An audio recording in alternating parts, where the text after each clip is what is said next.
사랑하는 믿음의 가족 여러분, 안녕하십니까? 누가복음 15장 32절 말씀입니다.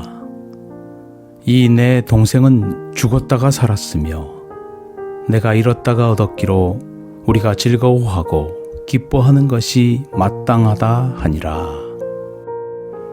요란한 오토바이를 몰던 한 청년이 시동을 끄고는 잠시 긴 한숨을 내쉬었습니다. 교회 주차장에 들어섰을 때 그의 머릿속은 갈등으로 진저리를 쳤습니다. 잠시 동안 머뭇거리며 교회 안으로 들어가지 못했으며 이미 15분이 지났습니다. 티셔츠에 해진 청바지를 입고 걸어 들어갈 때 사람들이 뭐라고 생각할까? 진한 색깔로 염색한 긴 머리칼은 안 된다고 할 것 아닌가? 머릿속이 복잡했지만 무엇인가가 그를 떠밀어 계속 가라고 하는 듯 했습니다. 속 깊은 데서 마음이 아팠으며 무언가 잃어버리고 있었습니다. 어떻게든 집으로 돌아가야 되겠다고 하는 필이 꽂혔습니다. 마음속에 끊임없이 들어가라고 하는 음성이 독려했습니다. 가능한 조용히 교회에 들어서면서 아무도 모르게 마지막 줄 의자에 슬쩍 끼어 앉았으면 했습니다.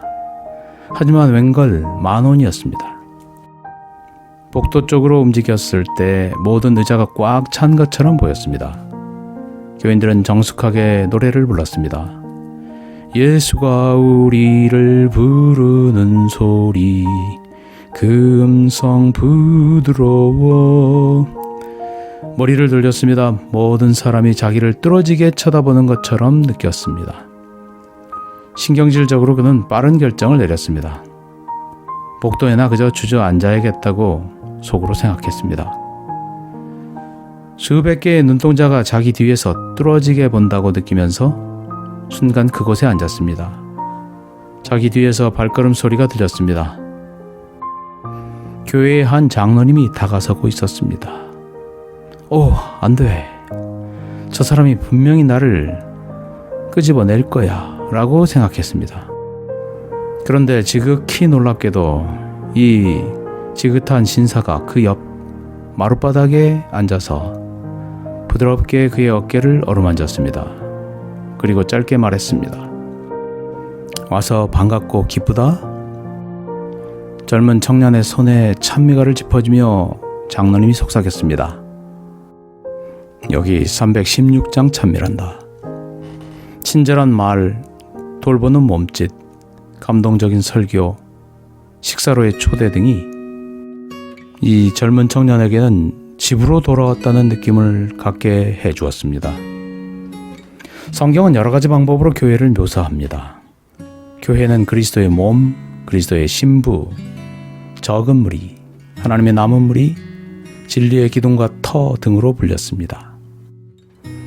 교회에 대한 인상적인 묘사는 구약 성경에 등장하는 도피성입니다. 나라 곳곳에 흩어서 6개의 도시를 도피성으로 건설하라고 이스라엘 백성에게 하나님께서 지시하셨습니다.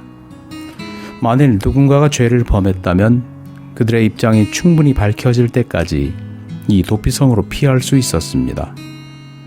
도피성에서 그들은 환영을 받았습니다. 그들이 무슨 짓을 했든지 공정한 신문을 받을 수 있었습니다. 도피성에서는 누구든지 보호를 받았고 안전할 수 있었습니다. 교회는 이 험악한 세상에 있는 하나님의 도피성입니다. 교회는 하나님의 사랑과 용납과 용서의 피난처입니다. 상하고 비통하고 깨어지고 쓰라린 사람들이 이번 주 교회의 문을 통해 들어오게 될 것입니다. 그들을 받아들일 수 있도록 우리의 마음과 팔을 열어야 합니다. 우리가 삶의 여정에서 피투성이가 되었다 해도 우리를 위한 도피처가 여전히 존재하고 있습니다. 우리의 교회가 상한 영혼을 품어주는 도피처가 될 수 있길 소망합니다. 감사합니다. 행복한 하루 되세요.